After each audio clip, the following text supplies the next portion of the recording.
মা তোমাকে না খাইয়ে না পরিয়ে নিজের শখ না পূরণ করে তোমার শখ পূরণ করেছে, তিনি হচ্ছেন মা। মা সবাই হতে পারে না। তুমি একদিন বুঝবে যুবক, তুমি একদিন আফসোস করবে, সেই দিন তোমার মাকে পাবে না। কবরের পাশে যাই এখনো পাওদের মাপ চাও যে মা ভুল করেছি, বুঝি নাই, তুমি আমাকে মাফ করে দাও। মহান আল্লাহ তাআলাকে বলো, হে আল্লাহ আমার মাকে তুমি জান্নাত দান করো। তাহলে তুমি কিছুটা হলো মহান আল্লাহ তাআলার কাছ থেকে ক্ষমা পাবে, মাপ পাবে। আমি দেখেছি এখনো বর্তমান সমাজে আছে যারা মা বাবাকে দেখতে পারে না, মাকে ভাত খাবার। যুবক, তোমার মতো কুলাঙ্কার এই সমাজের ভিতরে নাই। তুমি বইয়ের কথা শুনে তুমি মা বাবাকে গালি দাও, মা বাবাকে দিয়ে এখনো সেই বান্দির মতো কাজ করাও। তোমার মতো কপাল পোড়া যুবক এই সমাজ আর দ্বিতীয় যদি থাকে, মহান আল্লাহ তাআলাকে বলবো, হে আল্লাহ তুমি সেই সন্তানকে তুমি ধ্বংস করে দাও, ধ্বংস করে দাও, ধ্বংস করে দাও। মহান আল্লাহ তাআলার কাছে আমি দুই হাত তুলে বলবো, যে ছেলে তার মাকে দেখতে পারে না, মহান আল্লাহ তাআলা আপনি ওই ছেলেকে এই পৃথিবীতে রাখার তার কোনো অধিকার নাই, আপনি তাকে ধ্বংস করে দেন, ধ্বংস। আসলে মা এমন একটি শব্দ বা মা এমন একটি জিনিস, মা এমন একটি জাতি, যার নাই সে বুঝে মা কি জিনিস। আসলে ভাই কি বলবো, যে মা আমাদের গর্ভধারিণী মা, ওই মা ছোট্ট একটি পেটের ভিতরে আমাকে 10 মাস 10 দিন নিয়ে ঘুরছে, কত কষ্ট করছে, খাইতে পারে না, চলতে পারে না, বমি করছে। তার প্রসব করতে গিয়ে দিনের পর দিন ব্যথার যন্ত্রণা সহ্য করতে হয়েছে, যে ব্যথা আমরা সাধারণ ছেলে মানুষ সহ্য করতে পারবো না, একমাত্র মা ছাড়া। আসলে সেই মায়েরা আমরা কেমনে দূরে ঠেলে দেয়, মাকে ভাত কাপড় দিতে চায় না। এই সমাজের কিছু ছেলে আছে যারা মাকে দেখলে নাক ছিটকায়, মাকে ঘৃণা করে। ওরে ভাই, সেই মা তোমাকে একদিন এই পৃথিবীতে জন্ম দিয়েছে, মহান আল্লাহ তাআলা তোমাকে তৈরি করেছে, কিন্তু মা কিন্তু জন্ম দিয়েছে। সেই মাকে তোমরা ভুলে যাও। ওরে ভাই, তোমার মতো কপাল পোড়া আমার মনে হয় আর কেউ নাই। তুমি একদিন বুঝতে পারবে, তোমার ছেলে যেদিন বিয়ে করাইবে, তুমিও বুঝতে পারবে একদিন তুমিও শাশুড়ি হবে। আরে ভাই, তুমি তোমার বউকে পায়া তুমি তোমার মাকে ভুলে গেছো।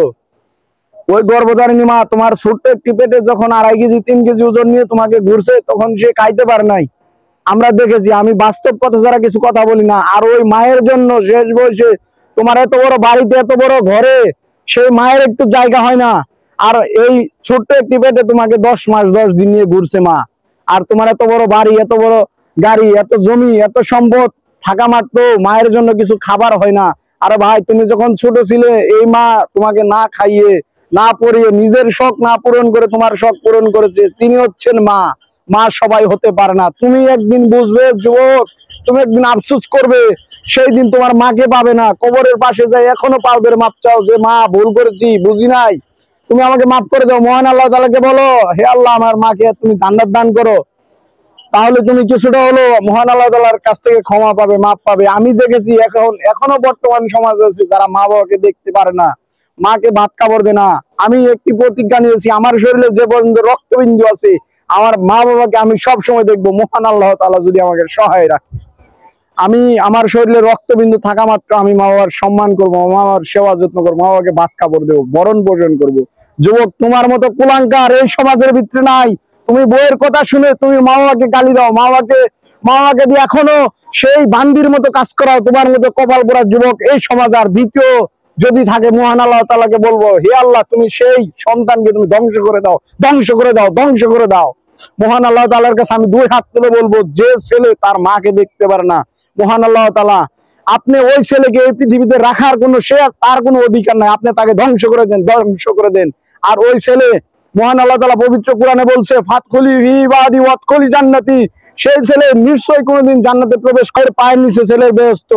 আজ তোমার এত বড় বাড়ি গাড়ি থাকা সত্ত্বেও মায়ের জন্য তোমার জায়গা হয় না।